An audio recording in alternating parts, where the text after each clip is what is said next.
Back to Talk Live, ladies and gentlemen, live on IG, YouTube. We are going for it and just firing up the IG, ladies and gentlemen.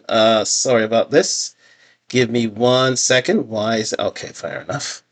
We are live here. Bang, bang, and bang. Thank you very much. And thank you very much for joining me on Talk Live, live on IG and YouTube. We are live. Welcome back to Talk Live, live on IG and YouTube, ladies and gentlemen. Like, subscribe, comment on the road to 1,000 subscribers. Yes, it's the first night where we are actually streaming on YouTube, IG, and Twitch. We're going all the way live. We're doing this as an experiment, ladies and gentlemen. Let me go back onto the YouTube camera right here. Bang. Thank you, Mang. Oh, sorry, full camera right here. There we go. Why is the full camera not working all of a sudden? That is something. Well, ladies and gentlemen, we're going to have to fix this as we fly it, ladies and gentlemen. Okay, so what's happening here? Full camera. Yeah, it doesn't seem to want to work with me. Okay, now it's working again. There's full camera here. Okay, we're going to have to get our technical staff to look at that, ladies and gentlemen. Thank you very much. Thank you very much for joining me at Talk Live, ladies and gentlemen. Like, subscribe, comment on the road to 1,000 subscribers. It doesn't seem that our full camera seems to be working here, but we'll check it out a bit later. Ladies and gentlemen. But thank you very much for joining me. Let's get into it, ladies and gentlemen, here on Talk Live. Like, subscribe, comment on the road to 1,000 subscribers here, and also on Twitch. Trying to see the chat here. The chat doesn't seem to be firing up just yet. Hopefully, it will be there in due course. But yes. Thank you very much for joining me. So let's get into it. I was watching this video right here on Talk Live. Hopefully we got the window capture here. Full camera. Oh, I see the full camera is this here. Okay. I'm just asking technical staff here just a second. So from a YouTube, it's gone. Oh, it's the same. So we're going to just have to go like that. So we'll organize it a little later anyways. That's fine. Totally fine. We just have to go with what we got. Okay, so thank you very much for joining me. And so we're building it as we fly it, ladies and gentlemen. We got a few kinks in the works. So we're just going to head off into this as we see it. Okay, so thank you very much for joining me again. So let's get into this video. Saw this video here, masculinity debate, are dating apps creating incels, lonely men are more dangerous than ever. And I entitled this this show tonight, Here to Love, the Red Pills on Top, ladies and gentlemen. And quite simply, I wanted to have a look at indeed how, well, even though a lot of critics on intersexual dynamics hate the red pill, it seems that the realm. Shout out to my man Gidato. Shout out to my man Protein Mask. And again, do enter your comments because I'll be able to see them here on Instagram, on YouTube, and also on Twitch for the first time in a lifetime, ladies and gentlemen. Yes, indeed. Yes, indeed. Shout out to you, Gidato. So let's get into this, ladies and gentlemen. This video. And this should be fun. Just getting technical staff to look at things here just quickly. And no, we're gonna figure it out later. We're gonna figure it out, ladies and gentlemen. So let's get it started here. We're gonna get to the 2-minute mark because I've already been through this a little time here, and we're getting into the Last Boys report staged here again. Thank you very much for joining me here on Talk Live on IG, YouTube. Like, subscribe, comment on the road to 1,000 subscribers. Let's get into this with Robert Galloway and Logan Ury. And this great debate on masculinity. Let's get into it. Lost Boys. In March 2025, the Centre of Social Justice released this report which has sent a couple of shockwaves across the UK, especially across the media. And just to give you a little bit of a sort of preface and some context on what this report says, at the start of the report, Andy Cook, who's the CEO of the report, says, "We listen to those working on the front line, the teachers, the youth workers, the charities, and the parents who day in, day out see the struggles of young people. And in recent years, they've been telling us the same thing. Something is going on with our boys." And because of this, they wrote this report called The Lost Boys, which looks at all of the different facets of why young men are struggling. And in this report, they say boys are struggling in education, They're more likely to take their own lives. They're finding it more difficult to find stable work. And far too often they're caught in crime. The numbers don't lie. Something has shifted and we cannot ignore it any longer. It's not just about Andrew Tate or online influencers. These are symptoms, not the cause. The deeper truth is that too many boys are growing up without the guidance, discipline, and purpose they need to survive. And there's some frankly horrific graphs, which actually sent the CEO of my company, a lady called Georgie, into quite an emotional state. She texted me and told me she was crying looking at some of these graphs, which we'll talk about today. But this is a subject that I know both of you know very, very well. So I'm keen to get into exactly why this is happening and what we can do about it. But to preface this discussion, to understand where you both come from and the perspective you have, Logan, who are you? Yeah. And what do you... Okay, before we get into Logan and to yes, indeed. Robert Galloway's description of themselves and what they do. Those people who have watched Talk Live before have seen Robert Galloway before. He's commented on the red pill and on the crisis of men in today's society in the developed world, and how indeed men are in need of complete and utter assistance right now because they're on their knees at the moment. And it is something that has been my work here at Talk Live, is to try to enlighten people on the plight of men and what they need to do it through the red, and how they need to achieve through the red pill. Now, again, my tenets of the red pill go through the MGD definition of the red pill, and that is more money, more muscle, learn game, hold frame. More money, more muscle, learn game, hold frame. So, with that in mind, I want us to realize that indeed this is a space here through Diary of a CEO where indeed they're not exactly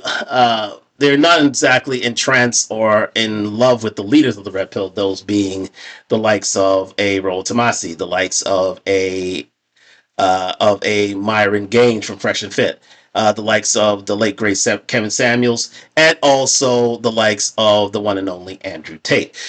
So they are looking for alternatives. Now, many of their alternatives will sound familiar to you tonight, and I will call out those alternatives as we go along here tonight. So thank you very much for joining me here at Talk Live. Let's get into Logan Uri's description, and we'll move forward with this. Thanks very much. Do you do? I'm a behavioral scientist turned dating coach. So that means that I take all the lessons from the field of behavioral science, how we make decisions, and then I apply them to the field of relationship science, which is how love works. And so I'm really passionate about this topic because for a long time, I've found that wherever I go, people say, "Oh, I know all these great single women. Do you know any great single guys?" And I just thought, oh, okay, maybe that's always been happening. But when I actually dug into the data, I saw that we are truly in a dating crisis right now. And there is a huge mating gap between the type of men that women are looking for and the type of men that are available. This is a critical conversation around truly the future of humanity because marriage rates are down. That means birth rates are down. And so this conversation is extremely important. And what sort of reference points do you draw upon? Because you've got some sort of unique access to data, right? Right. Now, again, if you can't hear me on Instagram, do let me know. But it is all available on Talk Live on YouTube and on Twitch. We're going live there. You can hear the full context of the story there. So do let me know if you can hear it on Instagram. If not, then you can hear it on Twitch and on my YouTube stream. All right. Thanks very much. So I work at Hinge for the last 5 years, and so I have access to tons of data there around how daters are dating now, how daters are dating differently, what sets successful daters apart. And then I also have conducted my own research for this conversation. So I sent out a survey to thousands of my newsletter subscribers, and people were very excited to talk about this. And I've conducted a lot of new research that I'll be sharing for the first time on this topic. So I make my living looking at data and trying to come up with insights. I spend most of my career looking at data to try and add shareholder value. And then I have the luxury now of focusing on things I'm really interested in. And I just sort of stumbled upon data that reflects that the cohort that has ascended fastest globally is women. And this is a wonderful thing and a huge collective victory. And the group that has fallen furthest fastest is men in Western markets. And the data was just so overwhelming. And also, I was close to being one of these men. I didn't have a lot of economic or romantic prospects when I was a young man, but there were programs and an environment where I could be successful. And I worry that some of the temptations of technology, the economic trends, had they been where they are now then, I could have very easily ended up a statistic. So I just sort of relate to these problems. I'm keen to understand from your perspectives what you think like the first domino that falls in a young man's life or a young boy's life that causes the outcomes we're talking about today. Like where is the first place to start? So the research I've looked at, and Richard Reeves from the American Institute of Boys and Men has done good research here, the point of failure, if you reverse engineered issues to, is when a boy loses a male role model. And that is, in the US, we have the second most single family parent homes behind Sweden. And what's interesting is that in single parent homes, girls actually have similar outcomes, similar rates of high school attendance, income, rates of self-harm. Boys, once they lose a male role model, become much more likely to be incarcerated, engage in criminal activity, harm themselves. It ends up that while being physically stronger, boys are emotionally and mentally much weaker. So the loss of a male role model is, I would argue, kind of the first point of failure that predicts that a boy is going to struggle.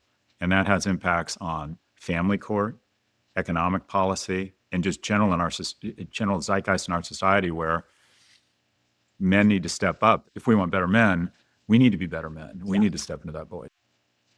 Very good point right there, by Mr. Galloway, in that men are needed, definitely needed in society.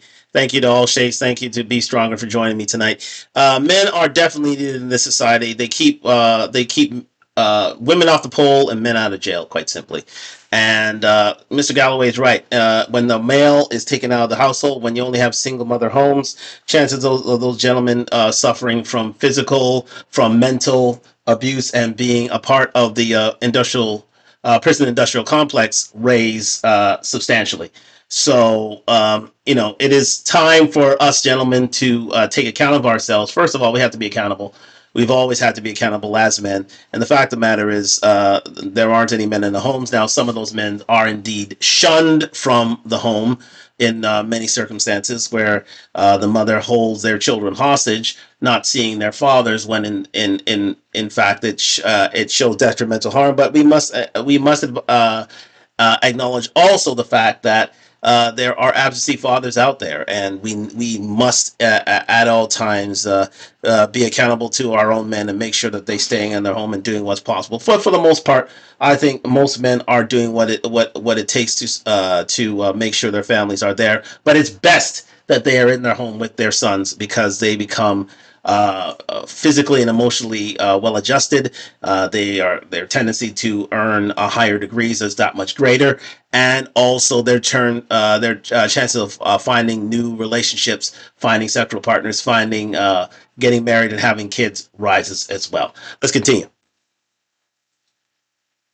Another one that Richard Reeves talks about is that there's not enough men in the education system. 100%. So I believe when Tim Waltz was a teacher, 1 out of 3 teachers in his school was a man, but now it's like 24%. Yeah. And so where do kids spend most of their time?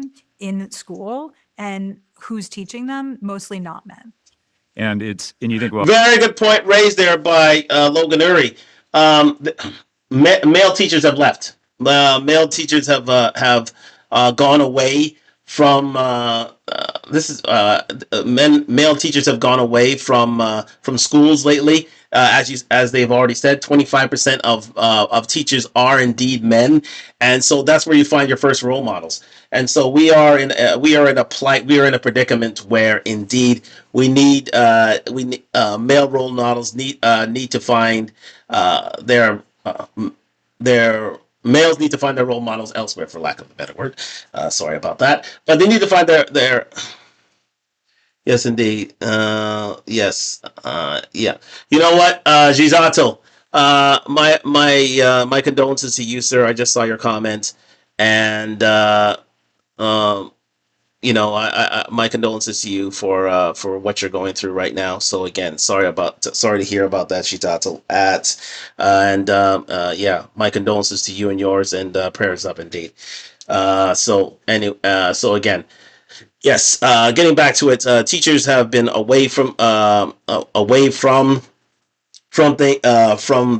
mind's eye, and that's where a lot of if children are raised in fatherless homes, that's where a lot of children find their first role models, our teachers themselves, or coaches, and it needs to be seen that these coaches are in a kid's lives, and kids get involved in sports because, again, a lot of social skills and a lot of life lessons are found on the playing field, and again, that's why it is imperative that not only kids get involved in sports, but they keep up with their physical education, because usually if you are involved in physical education in school, a man is there. Let's continue. Oh, we got a question here on Instagram. This has been happening. Atlanta BK states this has been happening in the Black community for decades, but now it's crossing racial lines. And now it's crossing racial lines. It's a problem. Yeah, indeed, it's true.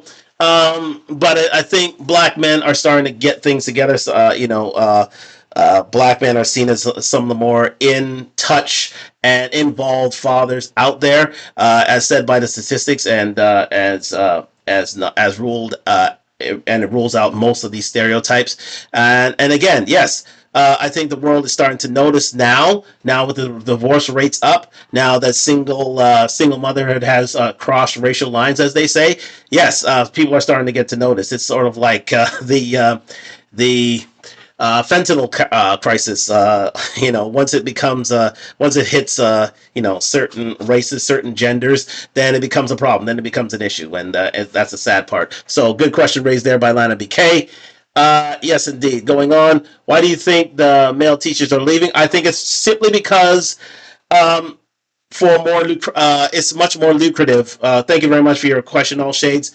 I think it's simply because men see more money in being a teacher. I think teachers were once seen as one of the pillars of the community. Now it's being looked down upon, and you're seen as being, less than by being a teacher, unfortunately. So I think that's why men are leaving these spaces, because they want to earn money, because women have raised the bar in terms of the dating market and the sexual marketplace. Any other things here? Yes, my male role model is my cousin, and was my godfather. That's from Gijatel. Yeah, you got to find and that's well done to you, Gijatel. You got to find your male role models where you can find them.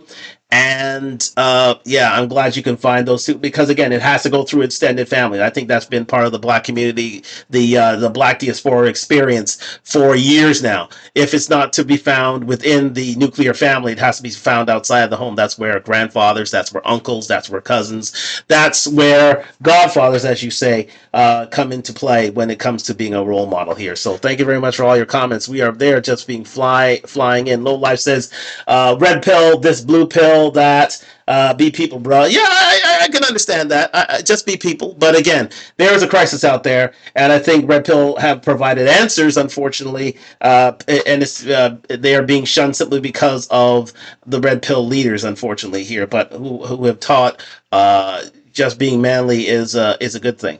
And I think they get a bad rap, in my estimation. But Low Life, thank you very much for your comment. Let's move into this and continue. Thank you very much. Keep those comments rolling in. Let's go. Well, women can be fantastic teachers, and it's true. But after school programs, not as many coaches that typically are male, not as much compensation, so they don't get rewarded for being coaches. And if you just think about it logically, who does a teacher champion? A teacher champions someone that reminds them of themselves when they were a kid.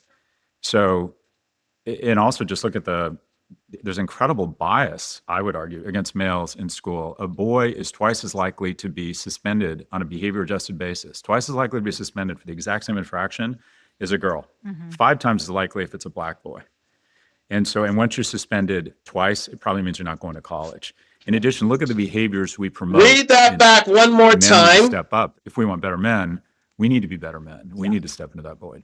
Another one that Richard Reeves talks about is that there's not enough men in the education system. 100%. So I believe when Tim Waltz was a teacher, 1 out of 3 teachers in his school was a man, but now it's like 24%. Yeah. And so where do kids spend most of their time? In school, and who's teaching them? Mostly not men. And you think, well, women can be fantastic teachers, and it's true, but After school programs, not as many coaches that typically are male, not as much compensation, so they don't get rewarded for being coaches. And if you just think about it logically, who does a teacher champion? A teacher champions someone that Fair reminds use, them of fair use, themselves fair when they were a use. kid. So, and also just look at there's incredible bias, I would argue, against males in school. A boy is twice as likely to be suspended on a behavior adjusted basis, twice as likely to be suspended for the exact same infraction as a girl, 5 times as likely if it's a black boy. I want that to sink in, ladies and gentlemen. If we, as parents, now again, I being a black man myself, I had a very, very involved mother in the school, and I had my father at my side. But again, I grew up as a Gen X individual. I think those were the last of the involved fathers that are out there. As we moved into millennials and we moved into Gen Z categories, that's where we found divorce rates rising, and parents keep not being involved in the lives of their children in school. And I think that has led to truancy. That has led to more suspensions. That has led to expulsions, and that has led to children not seeking higher education and children getting involved in gangs and crime. If a mother, but especially if a father's not there, or a male role model is not there to monitor a child's life, or to be a reference for a male child, especially, chances of them being involved in the prison industrial system and involved and having mental and physical difficulties going forward rise exponentially. So we as a people need to do, we are doing better, but we need to continue to do better to see these numbers eradicated, because it's there for all to be seen. And especially in an environment where there's 50% divorce, where a lot of fathers and even mothers check out of their children's lives. Let's continue. And once you're suspended twice, it probably means you're not going to college. In addition, look at the behaviors we promote in school. Sit still, be a pleaser, be organized, raise your hand. You basically just described a girl. And also, quite frankly, a lot of the jobs that require tertiary education attainment, there's more women now in law school and medical school, and quite frankly, good for them. They're just better at that. They're better students. They deserve to make more money. They deserve it. But the reality is it has huge ramifications when we no longer have wood, auto, or metal shop. They've gone away. Right. So those used to be a path to decent middle-class jobs. They've been replaced by computer science. And so what are the paths for the 2/3 of males that aren't going to end up with a traditional liberal arts college degree? Right. And just Good point raised there by Mr. Galloway in the fact that the trades schools, especially in high school, have the trade teaching in high schools have gone away. There are certain high schools that still do trade education. However, a lot of them don't. A lot of them are moving towards computer science training. Luckily, trade schools are now out there. They're now being involved because we're badly in need of trade individuals. We're badly in need of any sort of we're badly in need of any sort of skills training involving construction, involving infrastructure, involving the dirty, the dangerous, the jobs that move society forward. And and I'm glad to see that indeed government starting to realize that, private enterprise starting to realize that without our trades, without our tradespeople, society falls apart, especially our male trades, because those are usually male-dominated work, and also those are the jobs that pay men an above-average wage. So anybody involved in trades, I always push them to do it, because society are in need of these people, because society doesn't move forward without the trades. Let's continue. just to add a few more stats to that. So we know that 70% of valedictorians in the US are female, and women are much more likely to be in the top 10% of their class. But then on the SAT, men and women, or young men and women, earn the same scores. So there's definitely something happening in schools that is prioritizing the female experience, or that women are better at that. We definitely want to celebrate the success of women. I think the changes that have happened over the last 50 years are incredible. And I feel like I'm a beneficiary of that. And so is my daughter. If you look at all of the books that my daughter was given when she was born, they're about great women in history. You can be anything. Dream big, little one. And so I feel like we have given women so many tools to achieve. And in many ways, those have been manifested. But now boys are being left behind. And so this isn't a zero-sum game. I was nervous about coming on here because I thought people would say, she's a male apologist. She doesn't see how much women are still struggling. I think everyone is struggling. I think life is hard. Yeah. But what's happening right now is we need to have empathy for young men and we need to bring them up because this isn't just a problem about young men. And patriarchy doesn't just hurt women. A lot of people think about the patriarchy as something that prizes men and hurts women. But when there's a very narrow definition of men, everyone is hurt by that. And that's all the research that I've done is over and over seeing women feel like they are not enough good men to date, and men feel like they're being held to a ridiculous standard of holding both sides of the coin, being feminine and masculine. Very good point raised there by Logan Uri in this instance. She is, yeah, I mean, I think men. I think she's saying that men are being held to too high a standard in terms of the rule of six, in terms of certain, having emotional intelligence. And it used to be a case where as long as a man could protect and provide, that should be it. That should be enough. But now he needs emotional intelligence as well. He needs to earn, he needs to live, have a six pack, six figures, 6 inches or more, or 6 feet tall or more. And unfortunately, this is a standard that only a certain amount can really grasp and achieve. And I think the ordinary man out there needs to be celebrated a bit more. Those in the trades need to be celebrated a bit more, and not only those who earn CEO jobs and earn $100,000 a year, because many of those trades can start businesses that earn their families 6-figure salaries, but they're looked down upon because they're dirty jobs, and women don't want to mention that these these gentlemen are involved in these dirty jobs, which is a shame. I think society needs to change these views and change their attitudes about these things, because those are the jobs that are needed by society and move society forward. Just looking to see if there are any other comments. We'll move forward. Thanks very much for joining me in Talk to Talk Live. Like, subscribe, comment on the road to 1,000 subscribers. Let's get it. Turns out, as you were speaking, I was looking at the stats around fatherless homes, and it turns out that there has been a significant increase in the amount of young boys being raised without a father present.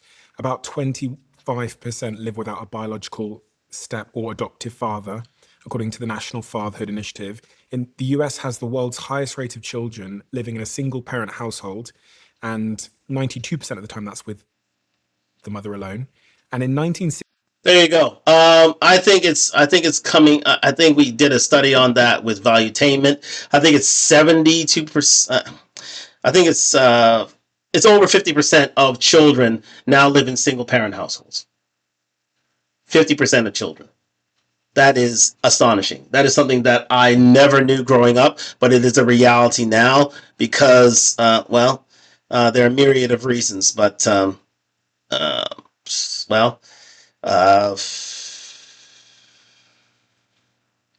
one of those reasons I would think is I would say for both sides. One of those reasons for men is that they don't live up to their responsibilities as a father, and another reason by women's standards is the fact that the men don't earn too much and they think they can do bad all by themselves. Let's continue.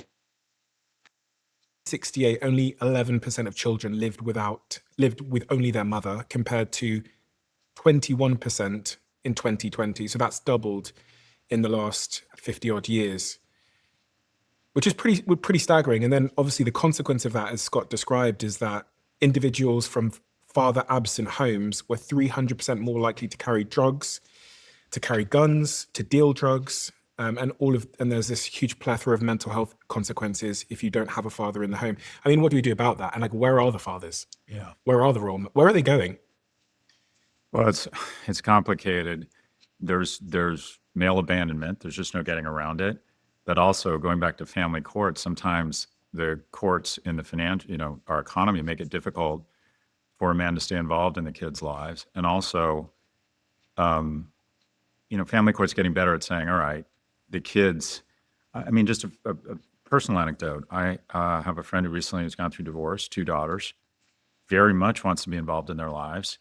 They're 13 and 15-year-old girls. And quite frankly, dad's there on the weekends and they got their own thing going on.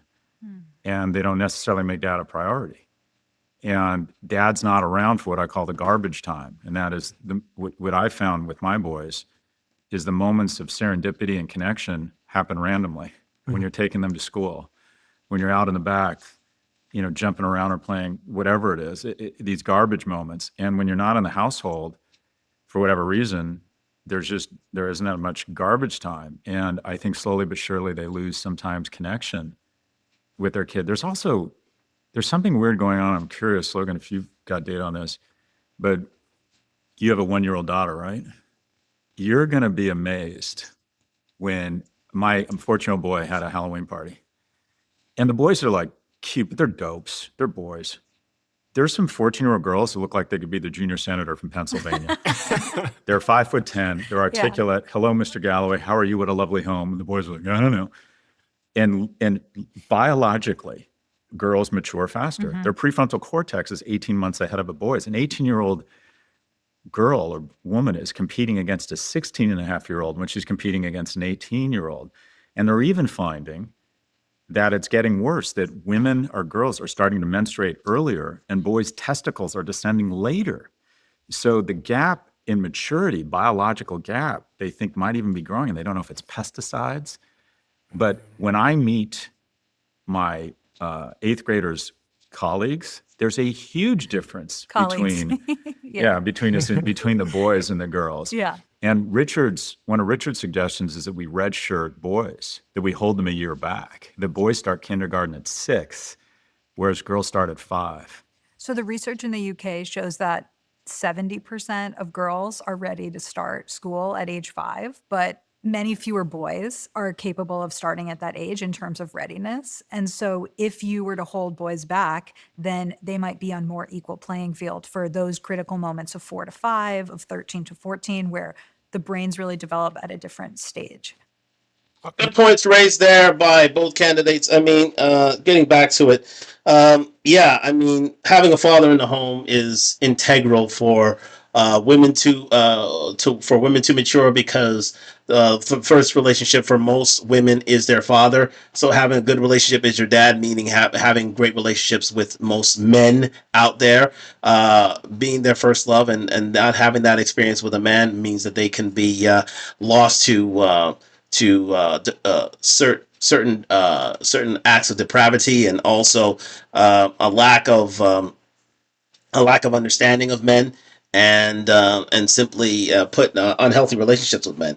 And for men, it's having a father in the home for your boy gives them a chance to learn and grow and be mature men, and a lot of this is needed. Is needed by society today, and this is something that the red pill advocates. You know what? One of the true misconceptions of the red pill is the fact that they don't advocate for marriages, and I think the red pill is all about bringing families together, bringing people together. For men to be protectors and providers and start families. And a lot of it is things that the red pill is all about hate, when in fact they advocate for all these things: for men to be in the home, for men to raise their children, for men to be protectors and providers, and really be good role models for their children, and for them to be there at garbage time. And it's sad that red pill gets this bad rap simply because of its leaders, and its leaders are teaching these same things, but again, people are turned off simply because of certain how shall I say, a bit of troublesome rhetoric. But again, it is meant to sharpen men and to understand, let women know that indeed men are something to be accounted for, and something and people and a gender that needs to be brought back to life and respected at the end of the day. Let's continue. I want to talk about that sort of early education experience and how it can be adapted, but also just Yeah. like if the environment of the classroom is right for boys. As we were talking about the point about fathers and listeners as well, I found this graph, which is also pretty shocking. And it goes into something you said, Scott. It basically shows that the absence of a father on a boy causes depressive symptoms, but the absence of a father on a young girl doesn't cause the same depressive symptoms, which means that the absence of a father for a boy drastically increases their chance of being depressed, whereas if for a girl it doesn't. There's a lot of Which other is- graphs that look like that in terms of women and young girls are just actually a lot more resilient in childhood. So if you are in foster care as a young woman, you have less negative outcomes than young men. And so there's this theory in parenting of, is your child an orchid or a dandelion? And so the orchid really needs very particular situations to grow. They need a certain amount of light. They need to be watered in a particular way, and they'll thrive in some situations and they will not thrive in others. Whereas a dandelion can really survive in many situations. And so women, young girls tend to be more dandelions in childhood. And so that's why when you have a boy and a girl both in negative situations, the boy is more negatively impacted. Boys are just weaker. There's a crazy stat I read that two 15-year-olds, a boy and a girl, both sexually molested. And to be clear, they're equally heinous crimes. But the boy who's sexually molested is 6 to 10 times more likely to kill himself later in life. It ends up that boys are just less resilient. Do you think there's somehow more of a stigma there? Like, I wonder why that's Shame, so they dramatic. can't talk about Yeah. it, aren't comfortable, Yeah. feel there's a lack.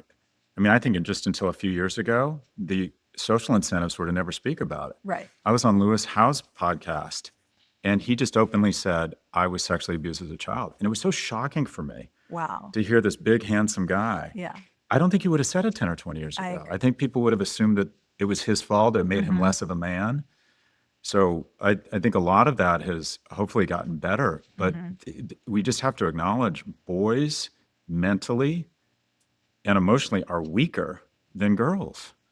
Lewis, Well, especially in these circumstances where indeed they suffer from SA or any sort of physical or mental abuse, men are told to keep it inside, while women are allowed to discuss their feelings freely and openly, and that leads to certain mental traumas that can lead to offing yourself. And it is a lot of these problems are swept under the rug, and this is something that needs to be brought to the fore. And I think and I think this is one of the deficiencies that Red Pill does have for itself. I will critique it at this point in saying that indeed we need to allow for spaces where men can speak of their traumas, men can speak of their physical and mental abuses, and be able to see a way through it, through counseling, and through some sort of men's groups that will help them to see things forward, even if psychological help may be involved. But again, it's a lot of these things are swept under the rug, and then it leads to detrimental harms, including not only harms to one's male self, but also to society as well. Let's continue here and now. Thank you very much for joining me at Talk Live. a couple of years ago. Is that right? So he's lived with that his whole life. And Wow. it wasn't until he was, I think, having dysfunction in his relationships and a few other things had happened that he decided he wanted to say it publicly for the first time, which again feeds into your point. We actually asked some of our audience to write in, and one of the people that wrote in was a teacher in a primary/preschool. And she said to me, she was an anonymous teacher in Germany, and she says, every year it seems like more and more children, always boys, have this new energy to destroy the classroom dynamics. These boys almost always have two things in common: a lack of boundaries at home and unsupervised, unlimited access to all kinds of content on the internet, e.g. porn. Their perception of what is okay and what is right becomes completely distorted. I have tried so many things, and every year it's becoming an even bigger challenge. Young boys in school. So one proposal is to delay education for boys, put them in education later. Is the classroom itself a problem? Like the sitting in school, listening to someone speak at you? Someone proposed to me on this podcast before that boys need more sort of practical play, and the classroom isn't designed for that. I wasn't sure if that was. Well, in single-sex boys' school, they end up with double the amount of recess time, and that is they have. I equate boys to dogs. A happy dog is a tired dog, and if it's not tired, if it doesn't get to run, it's going to cause trouble. And I feel the same way about boys. So in these schools where they decide what's best for the boys, there's usually more exercise and more free play and more roughhousing, co-ed schools. And you're also seeing, I think, with boys, I mean, there's just by even acknowledging that men play a critical role in boys' lives a few years ago, that was seen as sexist. What, you mean, what, you're saying moms can't do this? And I can just tell you there are certain moments when my partner needs me to weigh in. I don't know if it's the depth of my voice, my physical size, the way they relate to me, the fact that I'm not, you need dad. Or that's what I have found, especially with boys. They need almost like that not physical intimidation, but it's almost like they begin tuning out their mom over time. I mean, they're incredibly close to their mother. They look to her for nurturing. When they really have a problem, I find they go to mom. But they will constantly test the boundaries, constantly. And I think a lot of single mothers, quite frankly, with boys, just can't keep a lid on that kid. They can't control the kid. So, and I think you're finding at schools when there's no male kind of, I don't know, involvement or that I don't know, what I'll call physical presence. And then you add on this DOPA machine that they get used to squeezing a DOPA bag 100 times a day as they need it. And then you take the DOPA bag away, they're just more prone to emotional outbursts. I'm curious if you've done any research around why that emotional outburst more common among boys than girls? I haven't done. Before she raises her point there, it's Scott Galloway is so on point with these subjects, and again, it speaks to the fact that when males are, especially when fathers are outside the homes, when there is no male role model within the home, boys tend to be a little more rambunctious. They test barriers, and mothers can't deal with it, so they throw their hands up, and that's why you see a lot of. That's why you say 80% of people in jail come from single mother homes. Because their mothers can't deal with them, so they say, let society deal with them. And this is where, and you can see a lot of those belonging to the prison industrial complex come from single mother homes because their mothers can't deal with them anymore, unfortunately. And this is where we really fall off the rails, and that's why men have to take responsibility and be in the home, because not only are they a barrier to men behaving badly, but it also it teaches women how to act in front of a man, be a bit matronly, have understanding for men, and for that have good relationships with men, and it allows for certain men not to take advantage of their daughters because they're raised a certain way, not in so much in a masculine way, but in a way that will protect for their children, especially their female children. So again, male fathers and male role models in the home are exceedingly key, especially during their teenage years, especially when boys test parameters. That's something that the Red Pill always has taught over time, that if you are a man, you need to be responsible for said children, and that you need to be the guardrail, be the barrier, be the last line of defense before the child enters into society and wreaks havoc.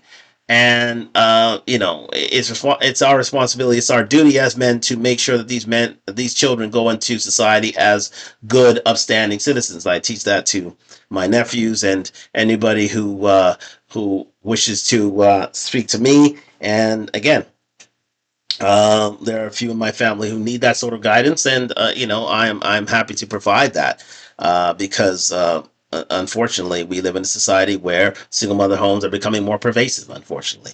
So with that in mind, men need to allow their kids to be a barrier in front of their kids, and not only that, that these kids, when they're in school, need to have their physical education. They need to be able to let off steam. They need to be able to participate in sports, take part in team sports. You know, you know, be involved in play, win, lose, draw, learn social skills as a result, and be better kids, better, well-adjusted kids as a result. I remember being involved in soccer and baseball and football as a kid, and that really gave me attachments that lasted friends that last a lifetime, and gave me life lessons that which I take into today. So for all those mothers who want to take their kids out of sports, that is the worst thing you could do, because chances are those kids can become maladjusted and withdrawn from the world itself. Let's continue. Done that research, but I am imagining that there's moms out there that are raising boys on their own, and they might be like, yes, it is hard, but what do I do? Right. And so for that boy who isn't taught by a lot of guys in school and isn't in the Boy Scouts, which doesn't exist anymore, or it doesn't have big brothers, big sisters, like, what does that mom do? So, but that you brought up Boy Scouts in America. There's Scouts for America, Right. and it can be boys and girls. Right. But Girl Scouts have their own single Yeah. sex, but Boy Scouts aren't allowed to have their own Right. single sex. So the question is, all right, what do you do? And I think that we need a societal zeitgeist that says immediately, if there's no longer a male involved, we have to get other men involved and acknowledge that that's not being sexist, that's important, that you get men involved. And I think, so I came from a single parent household, raised by a single immigrant mother who lived and died as secretary, light of my life. As soon as my dad was gone and then he had to move away for work, she got other men involved in my life. And I had wonderful men involved in my life. I had a stockbroker. Neighbor down the hall came in with his girlfriend and said, "Do you want to go horseback riding? You take me horseback riding." I don't know if men would be comfortable doing that in today's age. So getting men involved in their lives, after school programs, Boy Scouts. I had a lot of wonderful men. I used to go camping, and there were men everywhere involved in my life. And I worried that a lot of those institutions, Yeah. and also there's a reticence and a hesitance for men to get involved in a boy's life that isn't theirs, for fear they're going to be perceived as something's wrong with them. I was thinking that. Great points raised there by Scott Galloway there. It's, again, such a fountain of knowledge. Yeah, it's I think not only being involved in after school programs, but being involved in sports. I have always advocated for sports as being as being a key part of a young man's life. And men should be involved in sports going forward, whether it's soccer, whether it's baseball, whether it's the real football, whether it's any of these things. And it's important that these men learn these skills from being in sports and take it into further life. I was a coach of soccer for many a year, and many of the kids that are involved still see me as a role model to this day, still calling me for advice, in which I give freely. And it is important that mothers understand that the quickest way to find a real role model is through sports, and maybe through the church, and maybe through different after school programs. But all these things where you can find a man, get them there, because especially during their teenage years, it's the difference between keeping them in school and on the right track and not. And it's important that these kids get the tutelage that they deserve. I just saw that the OKC Thunder are Western Conference champions. They're heading to the finals. My man SGA from Steeltown is now heading to the finals, which I thoroughly predicted anyway. So it looks like an Indiana OKC final, and I expect the OKC Thunder to be champions this year. I don't think they can be denied. They're the best team in basketball. See, my basketball knowledge is that much greater because I was involved in sport. I love sports. Anyways, well, let's continue here on Talk Live. Like, subscribe, comment on the road to 1,000 subscribers. Let's get it. So if we have less men in the home raising the children, and then we go to school, and the stat says that 72% of teachers in middle school are women as well. There's no men at school either. It's no wonder that boys are struggling so severely at such a young, early age for so many reasons, because one would assume that they're being socialized in the same way as girls. I've got a mother at home, don't have a father. I've got women at school, don't have male teachers. I mean, that's a controversial thing to say. I'm sure it used to be, but I think people are waking up a little bit now. We need more male teachers. There's more female fighter pilots per capita than male kindergarten teachers. There's an absence. There are some boys, not some, there are millions of boys in America whose first male role model is a prison guard. Yeah. And there are just no men in their lives.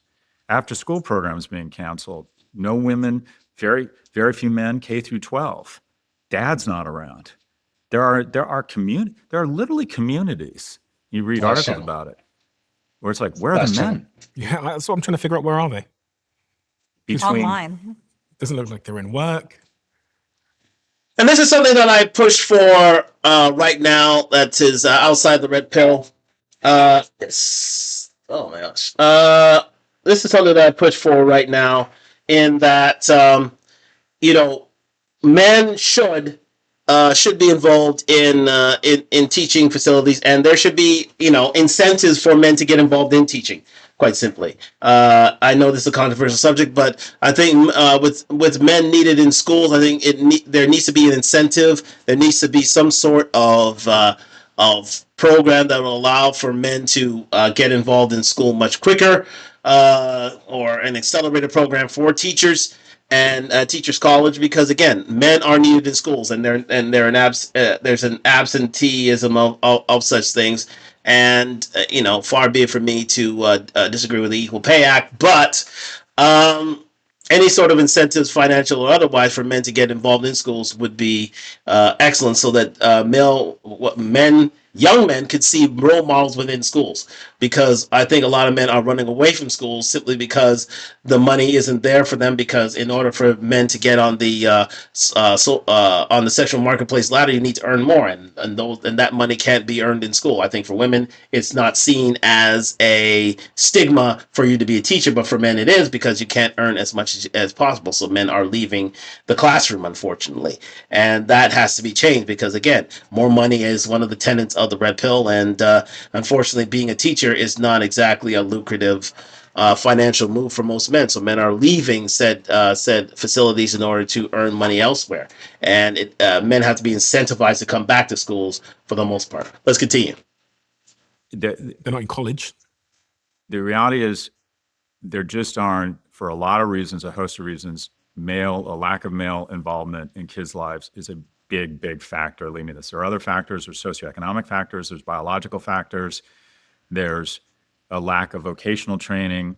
There's outsourcing of many of the jobs that made a man's path to the middle class viable. I mean, you want to talk about the UK, a big problem is the lack of growth. Yeah. There's not a lot of income opportunities for a young man who's not exceptional. And what we've seen in the US is essentially, if you look at our economic policies and college, it's never been better to be remarkable. Like, if you're in the top 10% of your high school class, you're going to make more money than the top 10% did 10, 20, 30. If you end up at Google, you're going to make, a kid at Google who's amazing, computer science degree, can make millions of dollars by the time they're 30. But I can prove to every one of us mathematically that 99% of our children are not in the top 1%. And our economic policies have basically said that school and college is meant to identify a super class of 1%ers that we're going to try and turn into billionaires, instead of figuring out the infrastructure and the programs to ensure the bottom 90 have a shot at being in the top 10. And one of the stats is just around college acceptance. When I applied to UCLA, the acceptance rate was 76%. Now it's 9%. I was unremarkable for whatever reason, prefrontal cortex, single mother, whatever you want to call it. But back then they had the mission and the charge to let in unremarkable kids. And that's no longer the case, because America's superpowers are optimism. And we all believe our kids in that top 1%. And the reality is they're not. Or people think, I like an economy where you can make $1 billion because that's going to be me one day.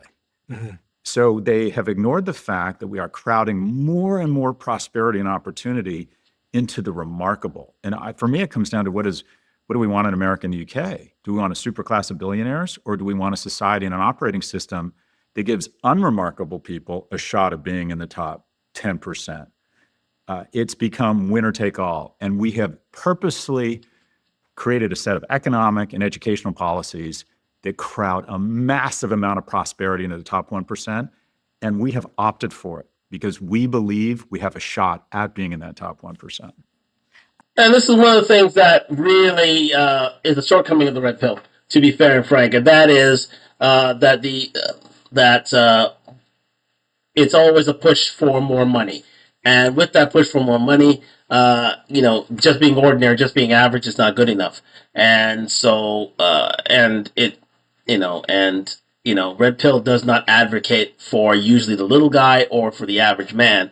I mean, for the most part, they do in terms of getting their money up. But however, they're looking for men to be the top 10 to 15% for the most part, and that's something that needs to change somewhat in that ordinary, lunch pail guys.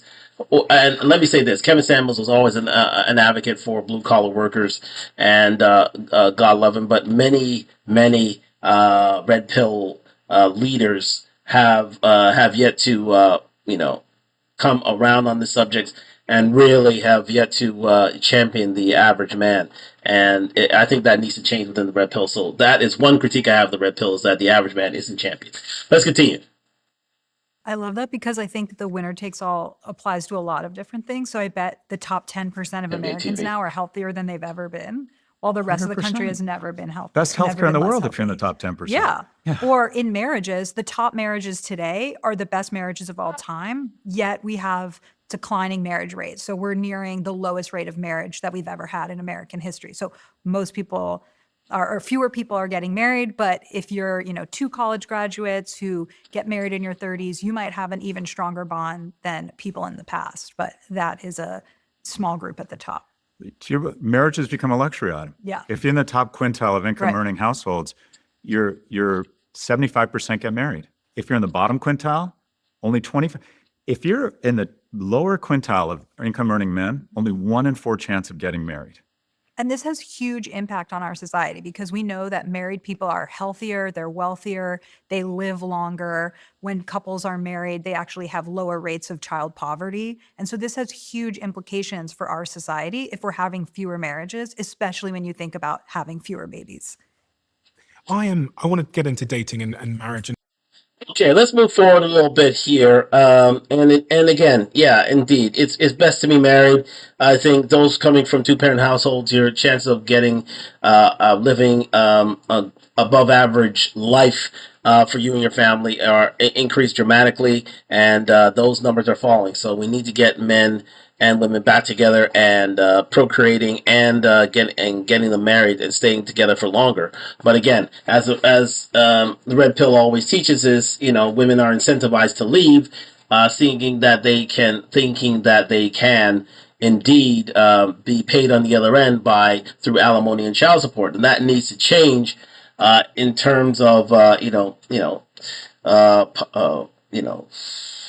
changing that around so that women who want to leave don't, if not leaving for legitimate reasons of abuse and of irreconcilable differences, and just leaving on a whim, they leave without alimony and child support. They leave without alimony, potentially child support, but leave without alimony. Therefore, they're not rewarded for leaving, and I think that will move society forward. And also the pushing for prenuptial agreements, whereby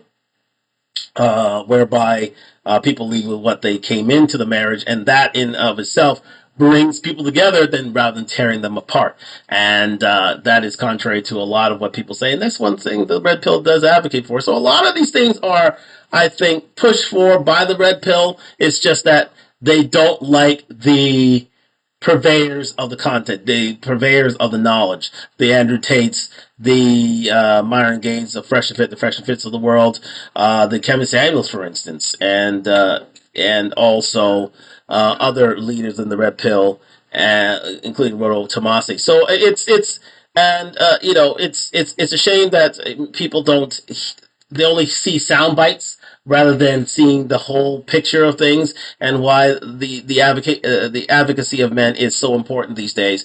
And that's what the red pill is all about, just for the advocacy of men. Let's move forward here. Thank you very much for joining me on Talk Live on IG, YouTube. Like, subscribe, comment on the road to 2,000 subscribers. Let's speed it up a bit here. Now let's get into it. Let's really get into it for the last hour here. What the stats say about dating? We're going to continue this debate here. So stay with me here on Talk Live. Like, subscribe, comment on the road to 1,000 subscribers. And now on Twitch. Thank you very much for joining me. Let's go. Out a way to maintain a woman's professional trajectory once she decides to deploy her ovaries and have kids. And there's some data saying, okay, 2/3 of divorce can be reverse engineered to the man starting to make less money. When the woman in the relationship starts making more money, they become twice as likely to get divorced, 3 times as likely to use ED drugs because the guy loses a sense of purpose and self-esteem. What gets lost in that data is the reality is if a woman is stepping. Sorry, we just got a comment here from Where's My Stimulus Check from Decoy. Shout out to Decoy. Let's continue. Up and stepping into the economic void and being more economically, being a greater economic contributor, then logically it would make sense that men need to step up logistically. And I think what a lot of women are saying is like, okay, I'm not getting anything. You're no longer a provider. And by the way, you haven't filled that void. You haven't made up the delta. Mm-hmm. So there's some nuance around it. What also I think is important to say is that if women are better students and showing the discipline and the skills to go to college in an information economy and making more money, then okay, good on them. Just as for whatever reason, men made more money. Maybe it wasn't fair, but we're going to break here for a second. We're just going to split off from Instagram for just a second. We're coming back to you on Instagram as we continue on Twitch and YouTube. Thank you very much for joining me here on Talk Live on IG, YouTube. Like, subscribe, comment on the road to 1,000 subscribers. Let me get these guys back on Instagram, back online. Now, again, most of these kinks are going to be worked out as of next week. We're going to have everything in one so that everybody can see it at one time. So do stay with me here on Talk Live for those changes. That will happen next week. Thank you very much for joining me back here on Talk Live on IG. We're still continuing on YouTube and on Twitch with regards to... hate it or love it, the red pill's still on top. And yeah, we're just discussing what about the status is about dating. What meat and potatoes of what the red pill is all about. Let's continue. It's not a crime against humanity if women have the skills to make more money. What happens, though, is the second order effects that you're talking about, and that is, and we don't like to talk about this, 75% of women say that economic viability is hugely important in a mate. Only 25% of men. For men, it's not a criteria. For women, it is. And Chris Williamson of the Modern Wisdom podcast, he has this great stat, or he calls it the high heels effect. And that is 50% of women say they won't date a man shorter than them. I'm curious what you think, but I think it's more like 80%. I think it's an embarrassing thing to say because just instinctively, women feel like they'll be vulnerable during gestation and they want someone they think physically could protect them. I just think it's hardwired into them even if they don't know it.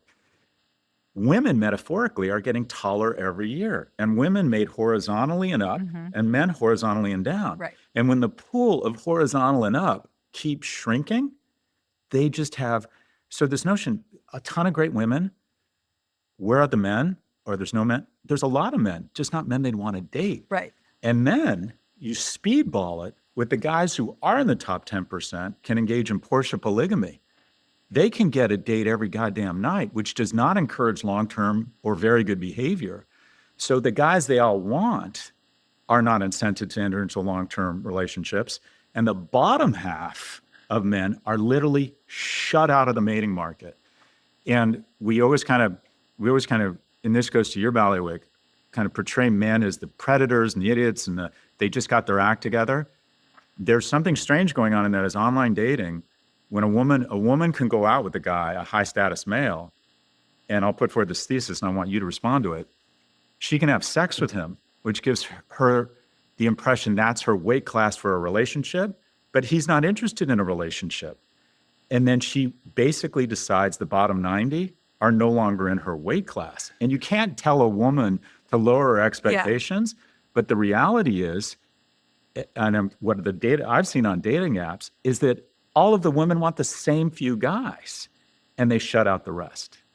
And this is one of the tenets of the red pill, ladies and gentlemen. This is one of the things that Home Math, Myron Gaines, Andrew Tate, Kevin Samuels, Rollo Tomasi, all of these guys speak of this, in the fact that women, average women, such as Logan Uri here, who's of average looks, they think that sleeping with a man of high value means that they are entitled to men of high value and they can't date anything less. And they see their competition on Instagram, they see their competition on OnlyFans, and they say, no, I don't want anything less but a man who is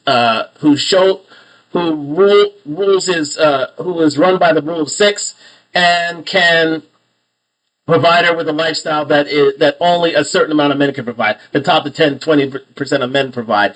And therefore, it eliminates many just outside of the orbit of high-value men and Chides and Tyrones, but also those who are deserving of love, who may not have the looks or the money in order to provide it. And so women are literally saying to most men these days, unless you're giving me the rule of six, I don't want to speak to you. I don't need you. And if you want me to see you, I need to be paid for it. I need to be paid for my time. And the red pill has always stated that a lot of these women don't deserve to have these categories, don't deserve to have these sort of praises, don't deserve to have this sort of adulation and praise, simply because they sleep with somebody of a certain type just because a man's horny. And once you are of that top 10%, most men aren't getting married because most of their sexual needs are being fulfilled, and they realize that marriage is a zero-sum game where once you get involved with it, the chances of women leaving with some of your fortune increase. So it's, these men are taught to, the red pill teaches for men to get, non-disclosure agreements, prenuptial agreements, to protect their assets and make sure and to make sure that these women are indeed faithful. But again, it's but a lot of these guys are opting out of marriage simply because they realize that they can lose their shirts. And the red pill teaches men to protect themselves against said predatory women, because a lot of women are predatory these days. A lot of them see an easy buck and are willing to deal with it. I mean, we see it right now in media and in life with a lot of ladies out there. Take your pick.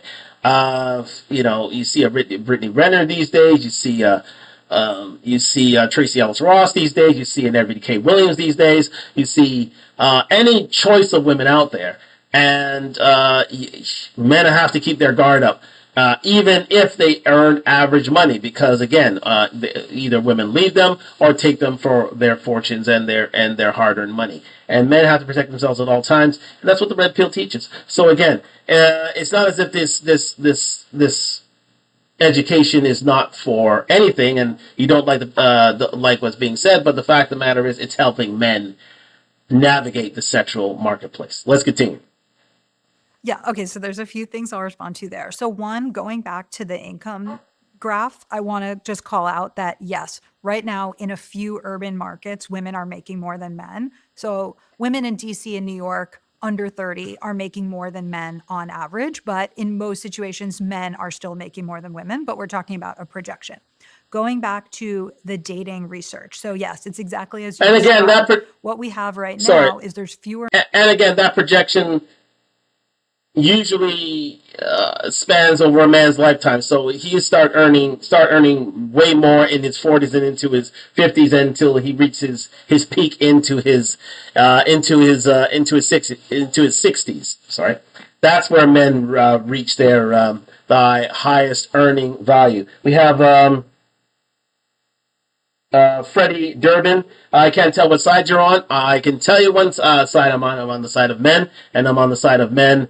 Men getting what they want out of life. However, I'm on the side of family as well. I'm on the side of men finding the best mate they can find, procreating and making this world a better place as well. But I am totally in advocacy of the red pill. I thank you for that question, Freddie, because again, sometimes I got to find out where I am in this world. But again, I am for the advocacy of men and for men to get what they need in this society, but understand that they need to be protectors and providers at the end of the day. And if it leads to society being a better place, both men and women, so be it. Let's continue. Fewer and fewer men that are hypergamous mates for women. So if there's a much smaller pool of guys, then what you have is you have a bunch of women competing for the same men, and then a bunch of guys get ignored. But what I also see is that those top guys are having a hard time deciding. So I feel like in my coaching practice as a dating coach, I'm working with a lot of women who say, what do I do? I've changed my profile the way you said I should. I took your class, but I still feel like there's just not enough great guys.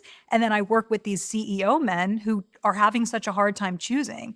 And so I think we really have this exacerbated problem where so many women are competing for the same men, and then a bunch of guys are getting ignored. And then what ends up happening is, where do those guys go? And they go online. That's what you They go see. to porn. They go to porn, or they go to Reddit. I mean, I love Reddit, but they're really going to some of these red-pilled communities. And so what you're seeing now is just men really opting out of society. So when you go back to that stat, 1 in 7 young men in the UK is NEET, not an employment, education, or training. They have just opted out. And as Scott says, there's nothing scarier than a single man, a young single man. And so we are just creating a lot of these angry young single men who are saying, well, this is rigged against me. And so that's why I am worried about the rise of people like Andrew Tate. And if we wonder, where are the dads, where are the men? Well, men are finding these father figures, but they're finding them online, and they're not the father figures that I would choose for the majority of men. And so, Of course, you don't want to choose these father figures such as Andrew Tate, such as Myron Gaines, because again, they don't speak to through a feminist lens. Now, and that's all well and good for her to advocate for such things. However, it must be said that the Red Pill are the new men's group. They are the group that are meeting online to speak of their problems, to advocate for solutions, and to make themselves better by advocating for more money, more muscle, learn game, hold frame. And the thing about it is, what I think Logan Yuri dislikes is the fact that there are no female voices within it, when in fact there are a few female voices within it, including Pearl and Pearl Davis, that is, sorry, just Pearly Things. And, you know, I think women can be involved in that space once they realize that men need these sort of groups, because those groups are not out there for men. As you can see, there are no male teachers. There are fewer male coaches. Fathers are not in the homes. So where are you going to run to? You're going to run to a space where men are there, fully provided, giving you advice, and moving you forward in your gains in life. Now, again, it's simply Logan Yuri doesn't like Andrew Tate simply because he doesn't speak through a feminist female lens. There it is. That's so. Any woman that does not see that or push for that men are automatically the enemy, because men are indeed gaining a sense of worth and of value from these men, including Myron Gaines, Andrew Tate, Kevin Samuels, and the fact that women aren't there to sequester or advocate or train or be a sort of a filter for these men, and these men are unfiltered. That's where the problem comes in. That's where these men are indeed shunned and vilified for what they have to say. So again, I think we are understanding that these women are indeed disagree. Sorry, ladies and gentlemen. We have the peanut gallery in the background having their say. But again, it's important for these men to be heard, and men to advocate for each other, and no matter what part of the red pill that they come from, ladies and gentlemen, it is all red pill. It is all in understanding that men are to be advocated, pushed for, because fathers are not in the homes, coaches are not on the fields, and teachers are not in the classrooms. Let's continue. So I'm really worried about this, because I feel like women are saying, guys, you need to step up because I can provide and I don't need that from you. And guys are not prepared to rise to the occasion. What are women looking for? Scott talked about height. Yeah. So I would say, I work at Hinge, but I do think that apps have perpetuated this issue around height, because if you can set your height filter to something, then you might set it higher. And then it's as if you have the dating app is a club, and you're literally having bouncers that prevent a bunch of guys from even getting into the club. So many women in the US set their height filters at 6 feet, but only 14% of men in the US are 6 feet or taller. So what happens to the other 86% of men? And women are saying, where's my guy? It's like, well, he's not even showing up on your app. And so a huge thing that I push women to do is to change their height filters and just say, there is nothing that proves that you're going to have a successful long-term relationship if the guy is higher. I'm married to a short king. I love it. I feel like I really Believe me, this short king is in love. Well, Logan Murray is in love with the short king because the short king has money. Believe me. I highly think that this, and she'll give herself away in a bit of time. This is where I get in my red pill bag here. She would not be involved with this man unless he has a bit of money. But again, it is problematic in the sense of that this lady's not telling the whole truth about her marriage with the gentleman. He may be a short king, but he paid the price to be that short king, to be involved with this lady, because without his money, without his largesse of financial stability. Now, again, I'm just theorizing here, so do take this with a grain of salt. But I'm pretty sure that this is indeed the case. She would not be with him. She wouldn't be with him. No chance. Shout out to Arat Maja. Adarat Maja. There we go. Adarat Maja. Thank you very much for joining me on Talk Live. But again, it's she's not telling the full story here. And yes, indeed, women can set their filters to not 6 feet, but at the end of the day, most of them will. Let's continue. found this gem. And I think that so many women are missing out on great potential partners because of things like height. Scott's point as well about they will date one of the men in the top 10%. Yeah. Sleep with him potentially, and then that kind of adjusts their standards, and they expect all other men to meet that standard, but there isn't enough men to meet that standard, is there? I haven't specifically heard that. I mean, there is a lot of evidence around assortive mating that people sort of have an internal sense of how attractive they are and that they end up with someone similar to that. But assortive mating is different than hypergamy, which is really this idea, as Scott said, that women tend to date horizontally and up and men date horizontally and down. So if you have 2/3 of women who are college grads and 1/3 of college grads who are men, and some of them are going to date women without college degrees, you truly do have this dating crisis where there's just not enough men to meet this hypergamous mating. Again, you can't tell women to lower their expectations, but this is the reality. When you ask a man if you could have, this is where we can tell them indeed to lower their expectations because of their looks. This is where we disagree with Scott Galloway. Yes, indeed. I'm sorry. Sometimes you have to tell them. Sometimes you got to be a Myron Gaines and let them know that you are average. Sometimes that you are ordinary chick. Most guys understand that they're ordinary themselves. They come to grip with these certain things, and it's totally fine. However, the likes of Scott Galloway to tell women that they are indeed above average, and they can have their feelings hurt or have their attitudes adjusted and their sheer, how shall I say, bravado tempered. It's uncanny to me because you're just building another monster. You're just building something that women will be let down in the end for, and it's a shame that women are not humbled in certain ways, but the dating market has a way of doing that. And so, you can say what Scott Galloway is trying to, sugarcoat things a bit, but they shouldn't, because women are asking for certain things and they should be shown the reality of things. And that's what the red pill is all about. Let's continue. have a woman who had 80% of everything you wanted, 75% say, yeah, I'm on board. Mm-hmm.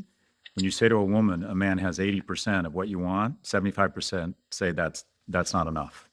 And that's exactly the reason why women need to be humble. Let's continue. But but even look at the media. Right. What does the media tell a woman to do? He's out, but he didn't open your door. He's not nice to his parent. You walk right out on that man. Like, it's literally every piece of media is, you don't need him. You're a strong, independent woman. Pull the ripcord. You're out. And it is the basic kind of communication around this is, you are a strong, independent, powerful woman. That is wonderful. And quite frankly, you don't need the imperfect man. And they're just not connecting. I read that on Tinder, a man of average attractiveness has to swipe right 200 times to get one coffee. And then 4 of those 5 coffees will ghost him. They will they will decide they don't want to meet them or they won't show up. That means a guy of average attractiveness has to swipe right 1,000 times to get one coffee. Now, what does that tell that guy? Women don't value me. Women make me feel rejected. And then they go online and they see these misogynists telling them it's not your fault. And these men become much more prone to misogynistic content, much more prone to nationalistic content, blaming other people for the lack of economic opportunity. They start. And this is another misconception of Scott Galloway. This is where I have to go against him on this, disagree with him on this, is the fact that, red pill, a lot of these red pill commentators are seen as misogynists, are seen as men who hate women. And that is indeed not the case. A lot of these red pill advocates have, in certain cases, they can be, they can be polygamous in a certain way. But a lot of these guys have girlfriends. A lot of these men have wives. A lot of these men are in love with women, and they don't hate women. Because misogyny, the actual definition of misogyny, is the hate of women.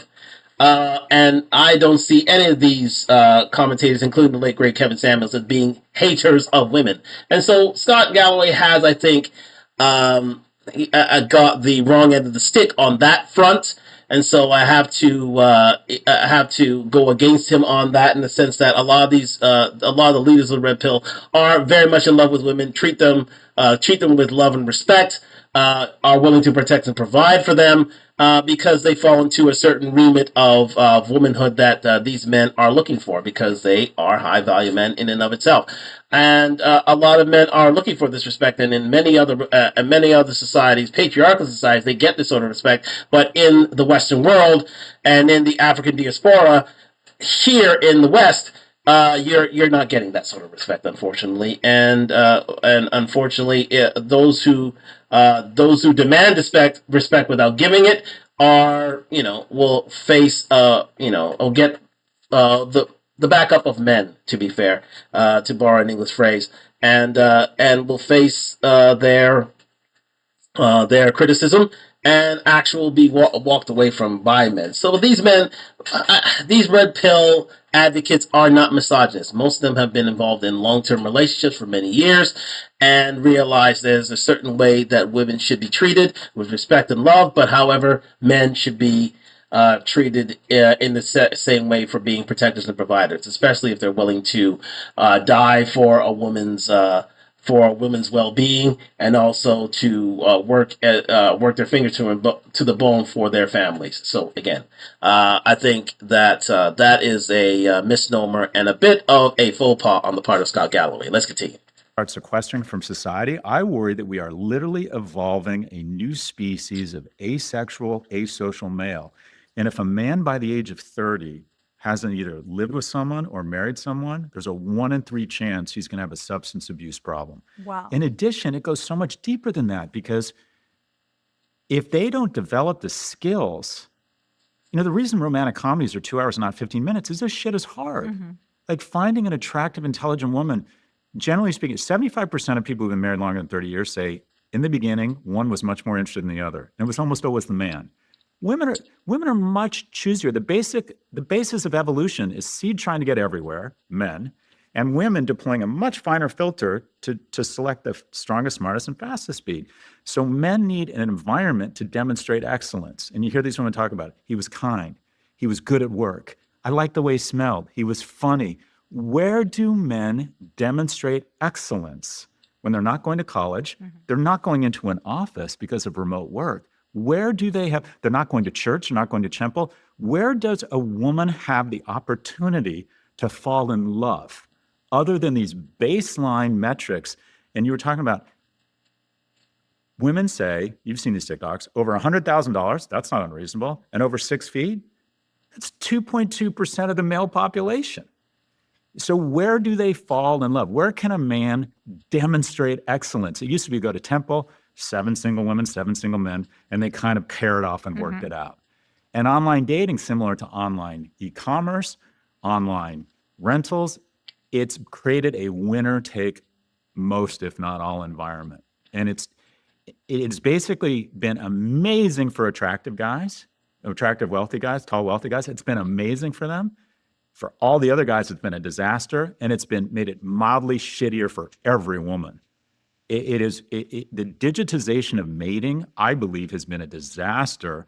It's been bad for women. It's been disastrous for men. Excellent point raised there by Mr. Galloway, in the sense that, yeah, online dating is a crapshoot. And Red Pill has been pushing for this for years, including the likes of Myron Gaines. He is saying that you can find love online, especially for ordinary men. It's an absolute, it is an absolute, well, pardon my friends, it's an absolute shit show, to be fair and frank. And if you're going to try and find love, you can try on Instagram. I think it's the biggest dating app in the world is Instagram. There are no hoops to go through. There are no fees to pay.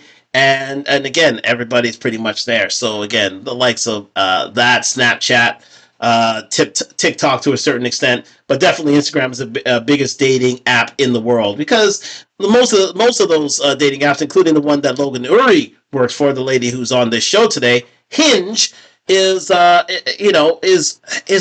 crapshoot. A lot of these eHarmony, a lot of these dating apps and of the like are really badly formulated, and definitely do not advocate for men in the slightest. And men have had to pay through the nose in order to get one date. Women swipe right. Women swipe right on one man, an average man, once out of 100 times, and for a coffee date. There it is. There is no hope for men on dating apps. So therefore, you have to get out there and advocate for yourself. This is something the Red Pill has pushed on for years, and it's good that Scott Galloway raised the point that indeed dating apps is a absolute it's a no-win for men out there, and I'm glad he spoke that right in the gullets of one Logan Uri. Let's continue. I want to talk about how the genders seem to be separating in a lot of important ways. We know from research around political affiliation that women are now, on average, 30% more liberal than men.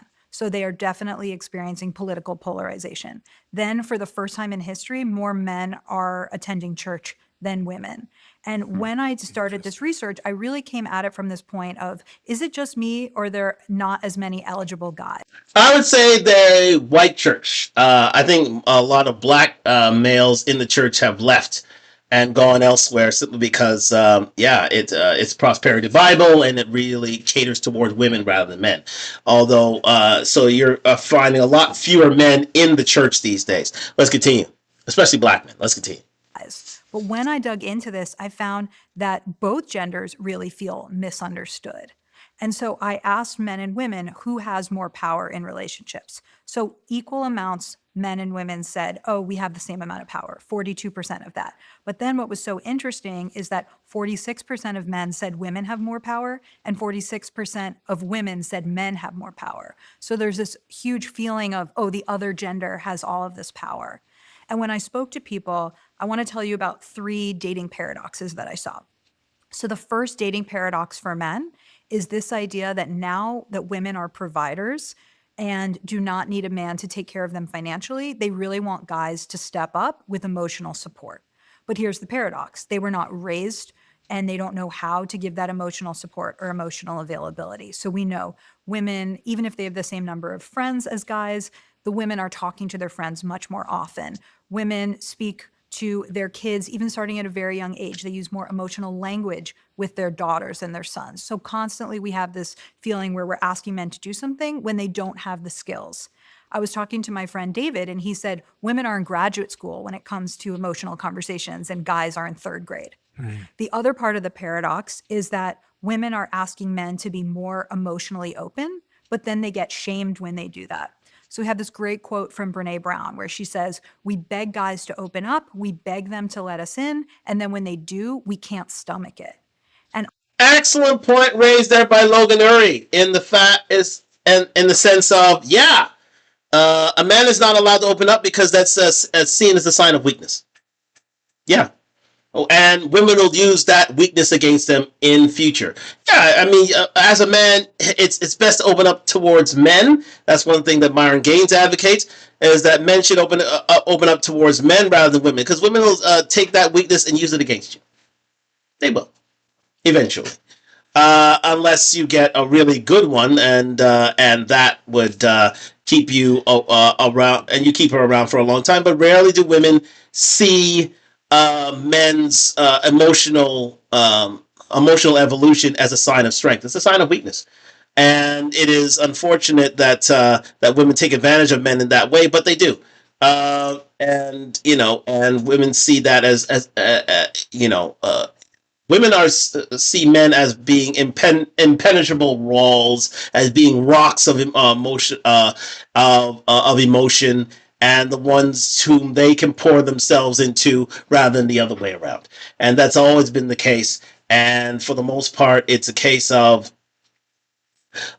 men not having that not having that allowance to be vulnerable with women, because women see it as quote unquote, as they say these days, the ick, as a nick against them. And quite simply, it's a shame that things are seen this way, but it's always advocated for men. The Red Pill always advocates for men to share their grievances with other men, because women will indeed pounce upon this moment of weakness, pounce upon this moment of emotional vulnerability, and use it against you. And that must be said. And she said it herself. And it's proven to be right most of the time. I'm sure most men who are hearing this, who are within earshot, have been emotionally vulnerable women, and it's been used against them. So it's important for men to share their emotional difficulties with other men, because you won't be punished for it. Let's continue. I heard that over and over in my research. There's this quote where a guy says, "A woman would rather see me die on the white horse than fall off of it." And so there's this sense that I have to be perfect. I have to be the masculine and the feminine, but I don't have the skills to do that.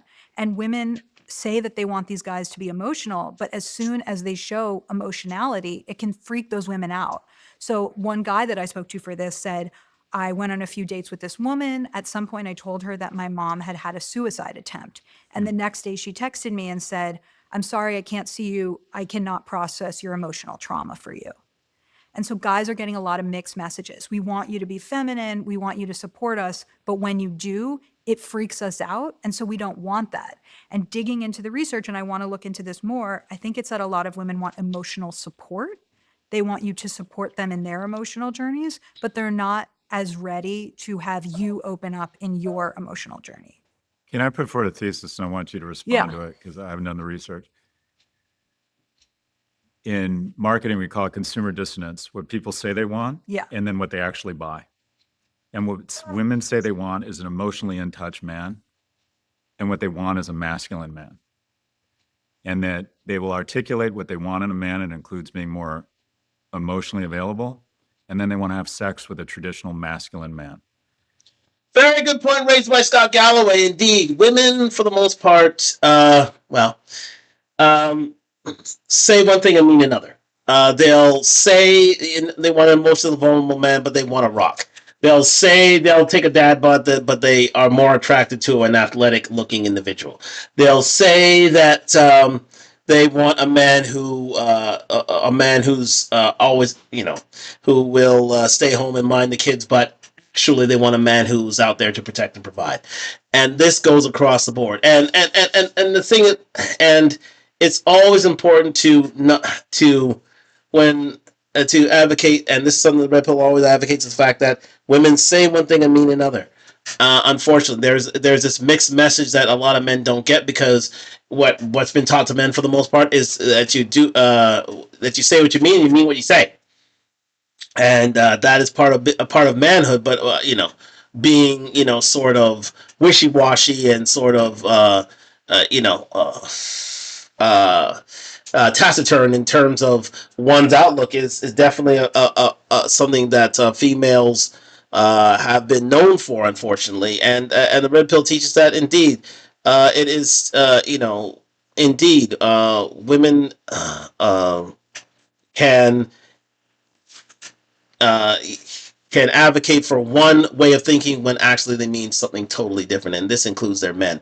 Women are willing to date and maybe have sex with feminine men, but at the end of the day, they want to be with a man who is manly, have a bit of scruff in his neck, and can be able to protect and provide. So again, they're looking for conservative men. In fact, all women, be it conservative, be they liberal, throughout the political spectrum, be they feminist, be they more traditional women, they all are looking for the same man, and that is a conservative man who is able to protect and provide. That goes without saying. Let's go. And what I hear from a lot of, and this is anecdotal evidence, and it's pulse marketing, and you tell me what the data says, but there's just so many single women in my age group, and it feels like there's literally no men in my age group. As bad as it is for people in their 20s and 30s, try being a woman in your 50s trying to date, right? And they tell me the same thing. These are liberal, progressive, educated women. They say, by the way, I like a manly man. Yeah. And they say it under their breath. Yeah. So there's what supposedly is stated around, I need more emotional availability, someone who's touch with their feelings. But what the research shows is they want a guy with facial hair, who's still, women are still very attracted to traditional masculine attributes. Yeah, I mean, I think we're just in such a hard moment because you have women who are saying, I don't want to date a guy who earns less than me. And you might think, okay, well, again, do like, subscribe, comment. People want to see more comments coming from me out here. If you're out here on YouTube, on Twitch, or on Instagram, please, I want to hear from you. Thank you very much for joining me on Talk Live. the data hasn't caught up with the dating. If more women are in higher education and more women are earning more, then maybe you're going to be the one who earns more in your relationship. But what they feel like is projecting out, I'm going to end up doing most of the housework, most of the childcare. I might as well get a guy that can contribute financially. So they don't want to change their expectations around that. And so I think we truly are in a moment where women are being asked to do more masculine things and men are being asked to do more feminine things. And I think a lot of that is progress, but a lot of these men are punished for doing more feminine things. Do remember that. Let's continue. Also seems to be creating a lot of confusion in the dating world. Yeah, it's sort of, I was just thinking, I coach a lot of young men, and occasionally women ask me for dating advice, and you coach, it sounds like a lot of both. And first thing I say to men is I ask them, like, would you want to have sex with you? All right. Are you in shape? What do you look like naked? Do you have a plan? You don't have to be rich now, but do you have a plan? Right? Have you found means of being confident? Can you demonstrate kindness and excellence across anything? And the only advice I give women is second coffee. And that is, maybe it wasn't great. I mean, if you don't like the guy and you're just like turned off, fine.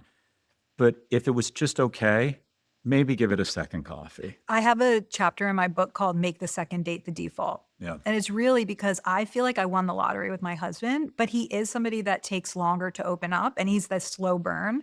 We met in college. We met again 7 years later. Then we were friends for a year. And I feel like he's this incredible partner, husband, father. But I don't know that if we'd met just randomly on the first date that I would have gone on a second date. And so I think people really do need to train themselves to look for these slow burns. Logan, Scott said something there about what he thinks women want, which is these sort of traditional masculine features. Is this what you see in the data? What's hard is I think Scott's right about what people say they want versus stated versus revealed preferences. So according to the research that I did, women are saying the number one thing that they're looking for is kindness and compassion. That's also what men are saying that they're looking for. So in many ways, this is great. People are looking for the same things, but I just feel like there's these huge disconnects now where people don't feel like they can get what they want. Men are saying they want kindness and compassion. I made them say, what are all the things that you care about? And then what is the number one thing that you care about? And kindness and compassion was first for both of them. The stuff I've seen or the stuff I've read is that for women, and I've talked to men about this, number one is they have to signal resources. And we don't like to say it out loud.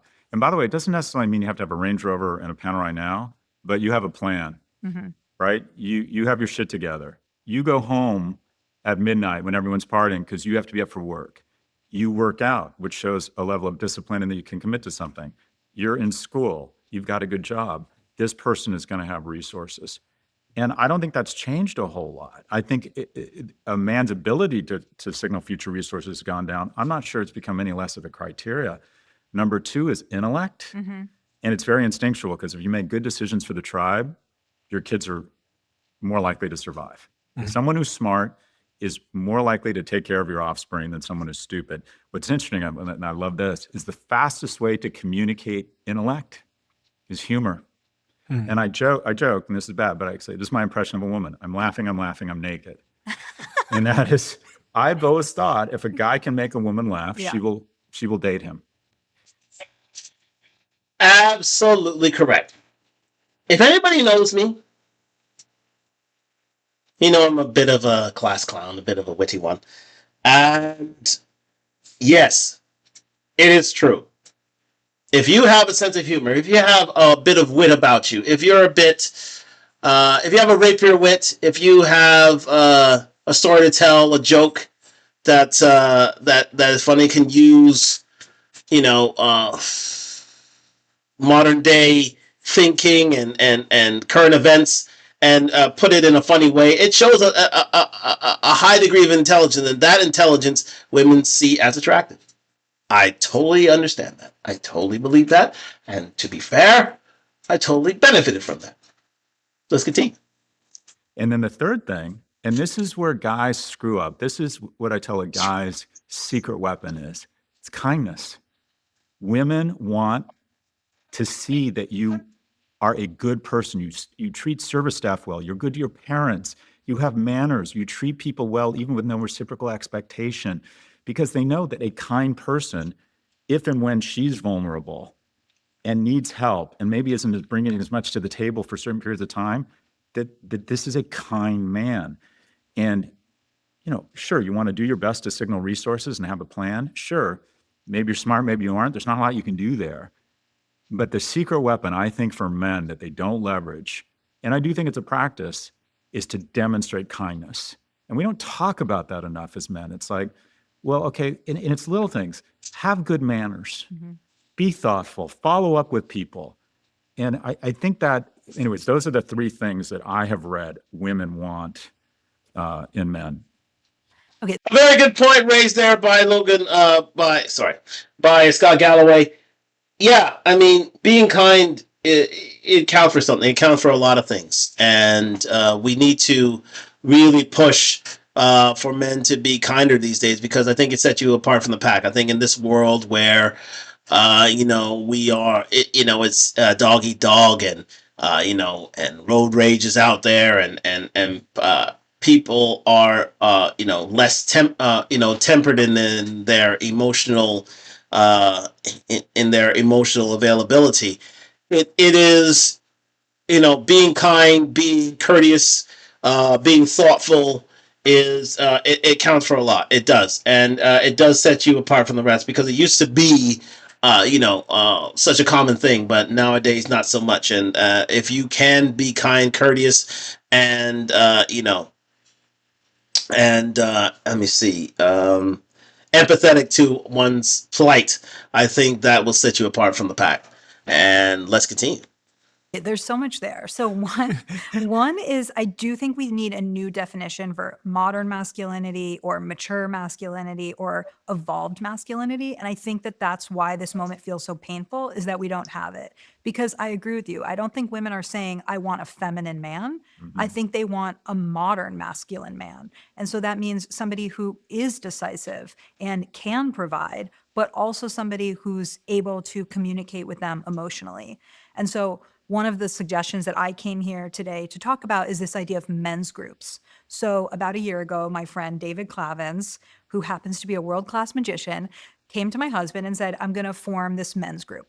And so it's about 6 or 7 men, and they meet together monthly, and they have formed this council of peers.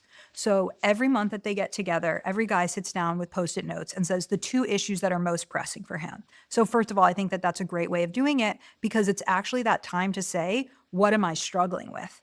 I think many people in their lives, maybe especially men, don't sit there and say, what's top of mind for me?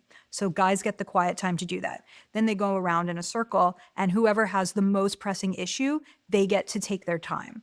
And some men might say, these are top of mind for me, but it's not a priority. I'll give the time to someone else. And each month they talk about what's going on for them.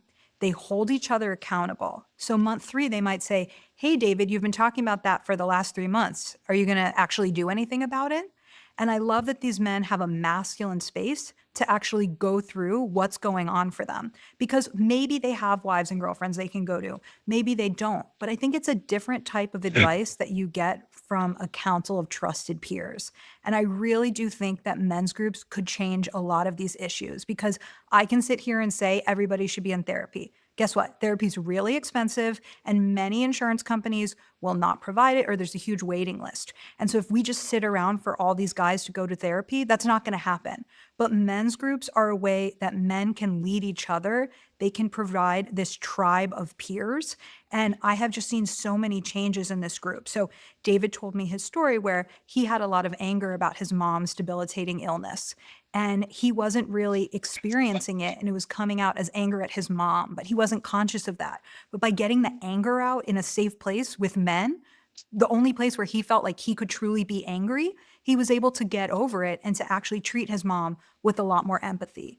Or my husband has gone to the group and talked about ego stuff at work, or how hard the transition to becoming a parent has been.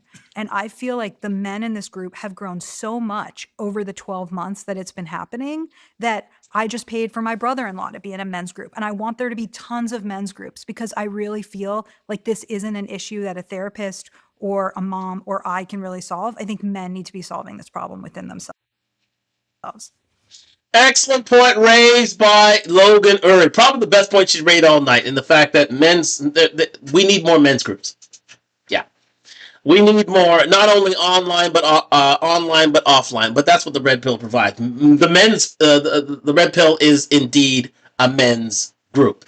Now again, some people see this as being, misogynist and being, for excluding women. But again, that she's just speaking. But men's group and red pill are synonymous. They are equal things. It's just that one's taken online, these men's groups are taken offline. If you could be a part of a men's group online or offline, so be it. I think that's the best way to share your problems. That's the best way to find solutions. Men's groups should be the order of the day for men, in order to cope with the modern day demands of being a man, and how to be a better man going forward. I think it's the best thing she has said all day throughout this thing, and it's something that the red pill advocates. Red pill advocates for men to get together and solve their own problems, come to each other and speak about things, and the red pill is quite simply men getting together to discuss issues revolving men. And with women being excluded, they see them as being misogynist. With women being considered average, they're seeing as being misogynist. But in fact, it's not that at all. A lot of these red pill leaders are the best of gentlemen. And it's always advocated to be a gentleman, to pay the bill, to set up a date, to lead a family, to be the protector and provider, the procreator, the problem solver. And, it is, and these are all red pill tenets that a lot of people don't get. And a lot of people, don't understand. But again, this is all red pill rhetoric that even Logan Uri is saying herself. Let's continue. What you said is really powerful, because if you walk down the hallway at Stern, there's Golden Seeds, women in venture capital, Black Women's Consulting Club. There are women's support groups. There's nothing for men.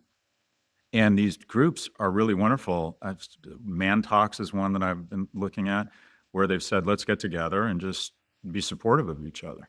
And it's a fairly new phenomenon. Yeah. I think people are afraid of men gathering because traditionally bad things have happened in that. Gangs. Right. Gangs. I'm just thinking of like many situations in which funny. like if once there's a tiki torch, I want there to be some women there, right? Like, so there's a reason why people have been fearful of this. Or it's like when the whole world was a men's group, a men's club, you didn't need to have men's clubs. Yeah. But I think in this moment, this is a really powerful, organic, grassroots way for men to change. So I imagine that you have group chats with men that are your peers that you go to for advice. And I feel like there's men out there that don't have that.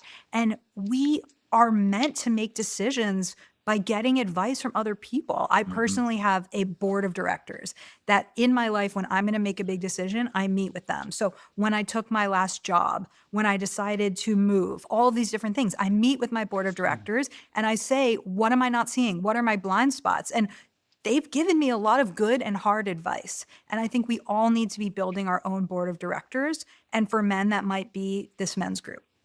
Do you mind if Excellent points raised there by Logan Roy. Probably the best thing she said all night. So let's move on, ladies and gentlemen, into the 107th minute.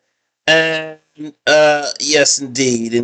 Yeah, the whole problem with porn addiction, ladies and gentlemen, and this is something that Red Pill has always pushed to not have. I think men are socially stunted, and well, quite simply,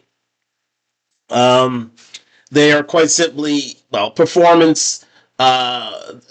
Well, it de-enhances performance. Let's say that it's very much a performance deterrent for you to be involved in fapping of any way, shape, or form, and it's something that needs to be curtailed, if not eliminated from one society, because you can't reach your highest potential by being a porn addict. I think a porn addict, and it's something that we need to realize. But a lot of men, are lonely, and this is what they're leading themselves to be. And I think this is something that the Red Pill advocates, is that any sort of porn addiction should be ceased, if not curtailed to its lowest degree, quite simply, because again, it messes with you in more ways than one. But let's discuss that here on Talk Live. Thank you very much for joining me on Talk Live. Like, subscribe, comment on the road to 2,000 subscribers. Now,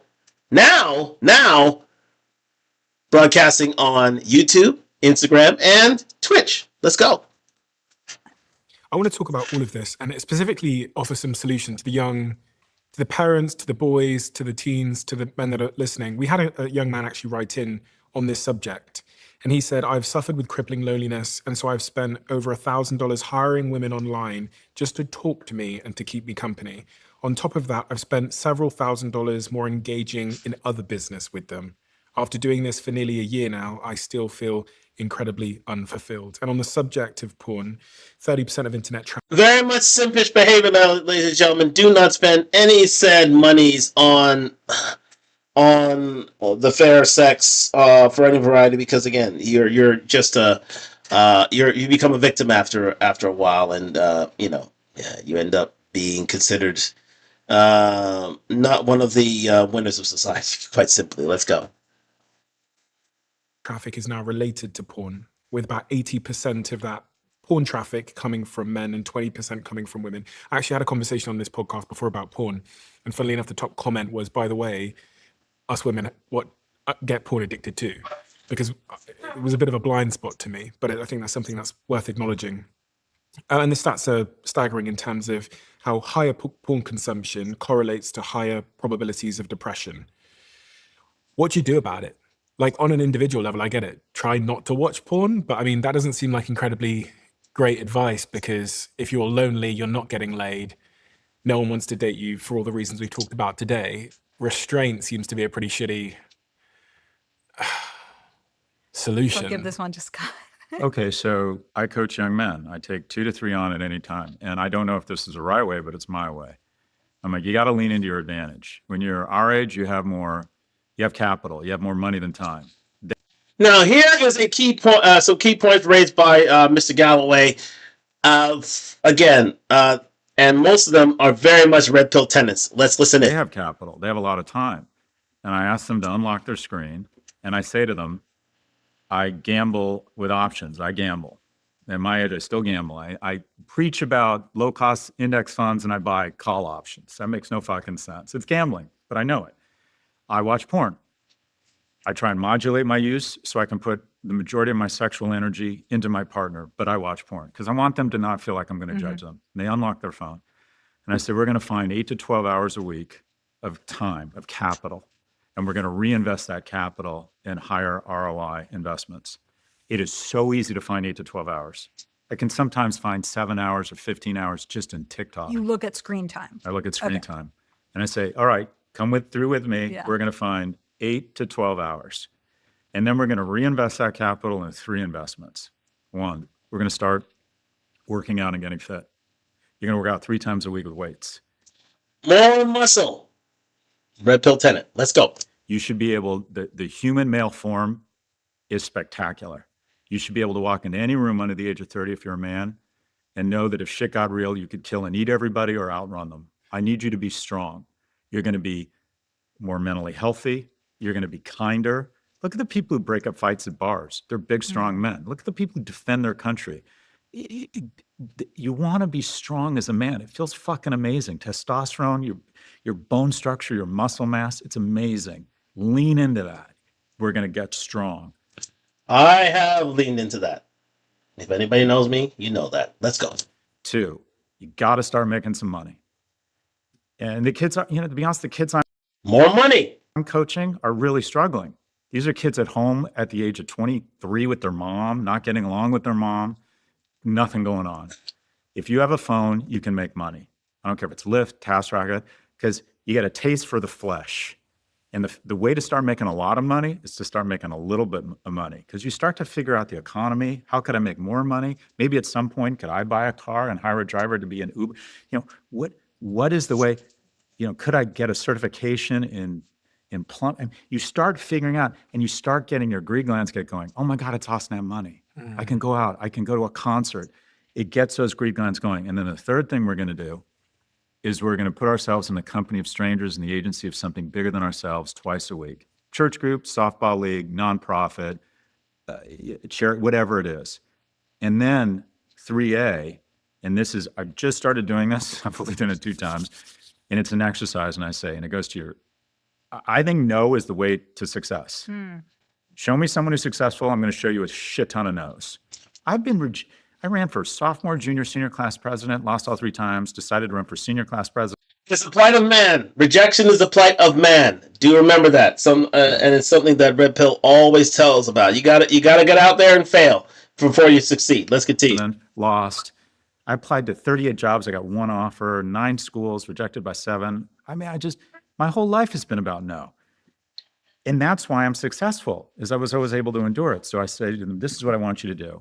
I need you to go up to a stranger at wherever we're doing, church group, Riders Club, whatever it might be, education, continuing education. And you're going to ask them out for coffee. It's a friend. Hey, what are you doing? Do you want to watch the game? Do you want to watch the Liverpool game this weekend? Let's go to a bar. If it's a woman you might have an attracted to, hey, try and get a rap going. Would you like to have coffee? And here's the goal. The goal is no. And we're going to celebrate no. Because you're going to call me and I'm going to say, did you ask someone out for coffee or to a bar? And most likely they'll have said no. They'll be polite, but they'll come with an excuse. And then I'm going to ask you if you're okay. And you're going to say yes. And that's the victory. It's interesting because if you go on TikTok or if you go on X, you'll find a lot of videos of women filming themselves as a guy inappropriately came and made a gesture to them and then like publicly shaming them on the internet. It's very popular to do it in the gym. Yeah. They set up a phone, they're working out, a guy comes over and asks if they need help with the weights. It then goes viral online because that guy was being inappropriate. Like you shouldn't. So like as a guy, it's a terrible exercise, ladies and gentlemen. Very, very terrible for these ladies to go in the gyms and literally catch men out and call them creepers because of it, because it has ruined life. It has created some, bad outcomes for men, to be fair. Let's continue. Quite complicated to know how and where you can roll up without being filmed and going viral. I know. So we talked about the first dating paradox, which is the idea that women now need more from men and are raising the bar because they can be providers on their own, but men weren't taught how to do that, and there's sometimes shame for it. So I think the second big dating paradox is that men are expected to lead and to approach, but I truly feel like in a post-Me Too era, it's much more confusing. And so many people say to me, I don't want to meet on an app. That's not romantic. I want to meet in real life. But I'm not finding that people are meeting in real life because people are afraid to approach each other. I think one is being afraid of being called creepy, but the other one, which is what you're talking about, is that this culture of making TikToks or going online with this datertainment to talk about how this person approached you or how inappropriate that was. And so I feel like there's a lot of women waiting for men to approach them, but then shaming the men who do. I think one of the solutions there is we should allow people to shoot their shot in a non-creepy way. Can I just say something to Yeah. that? If the guy rolls up and he's 6'4" and he's, gorgeous, it's fine, it seems. The difference between creepy and romantic is the perceived attractiveness of the person making the overture. I think that is It is absolutely true. Yes. If Brad Pitt stepped to a lady, he would get much more of a reception than a sub-5 stepping to a lady. But that goes without saying, and it's something that Red Pill, even Black Pill, teach about, because it is it is the truth. It is absolutely the truth, and it's up to you to look as attractive as possible to the opposite sex, but definitely to the opposite sex, especially from men to female, in order for them to be for you to accept it. And again, men have to go out there and get rejected in order to learn, in order to grow, in order to go back to men, in order for them to teach new ways, in order for them to succeed on the dating market and on the sexual marketplace. Let's go. is true. If you are super hot, it's less likely to be perceived as creepy. But you have all these people that are saying, I want to be approached, and they're not being approached.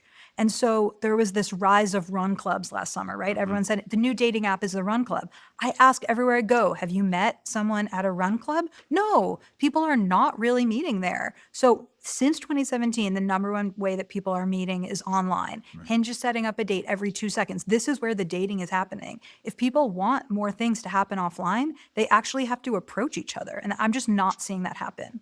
But my understanding is the majority of women still expect the man to take the initiative. Absolutely. And this is one of the most frightening stats I've seen. According to Pew, more than 50% of men between the ages of 18 and 24 have never asked a woman out in person. And that is ridiculous. Okay, we're going to sign off tonight from Instagram. I'm going to say my goodbyes on YouTube. Stay tuned for Door Talk Live. Thank you very much for joining me on Talk Live here on IG and YouTube. We're just going to finish up here, and then we're going to have to go. I have to get to work in the morning, and I want to get a real workout at night. So I thank everyone for joining me on Instagram. We're just going to continue here on YouTube and Twitch for a little while longer, and then we're going to end things here. Let's continue. I just find that so just upsetting and rattling, because that means they're either not asking people out or they're asking them out online, where quite frankly they can't demonstrate any sense of excellence. And I think the beautiful thing about human sexuality is sometimes you don't even know why you're attracted to someone. You like the way they smell, you find out they're funny, and that happens in person. But we need more third spaces, more places people can meet. And also, I actually think it would be helpful to have in the senior year of high school a class called Adulting, where amongst other things you teach them about the interest rate on a credit card. Little things. Yeah. My kid can do integers and he doesn't understand the interest rate on his credit card. And also, quite frankly, I think young men need guidance around how to express romantic interest while making the other person feel safe. And also that if you express romantic interest and ask someone out for coffee and they say no, you're both going to be fine.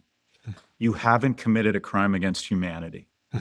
As long as you're respectful and you don't make the person feel uncomfortable. But men aren't even asking women out. Everything you're saying is what I'm seeing. So I was talking to this incredible 16-year-old girl who built this AI chatbot called Ask Elle, and she's taken all the relationship science research that she's seen, and she's trained this chatbot, and she's trying to help teens get safe and empowered dating advice. And I asked her, what is the number one question that you're getting? And it's how to ask someone out. And so I think people are really struggling. It's not that teens in all of human history had the secret. It's that they were willing to do it and fail. And now we're just not seeing that. And so I think that we have glossed over the pandemic. It was this really traumatic time, really scary stuff happened, and we don't want to talk about it. But people that came of age during the pandemic, their social skills are worse. They missed out on critical moments of becoming a human. And we are seeing that in the workplace.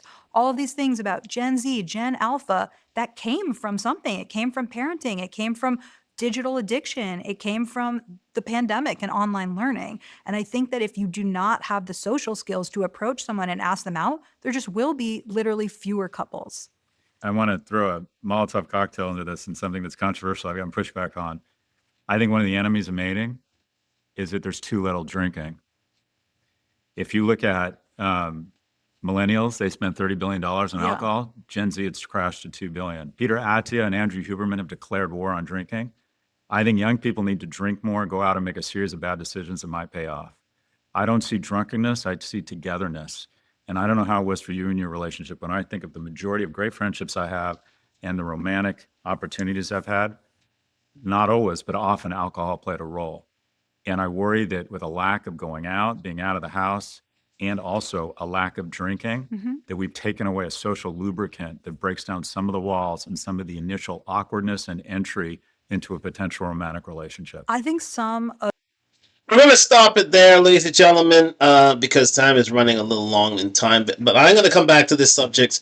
I'm going to come back to this subject a little later. I say next week.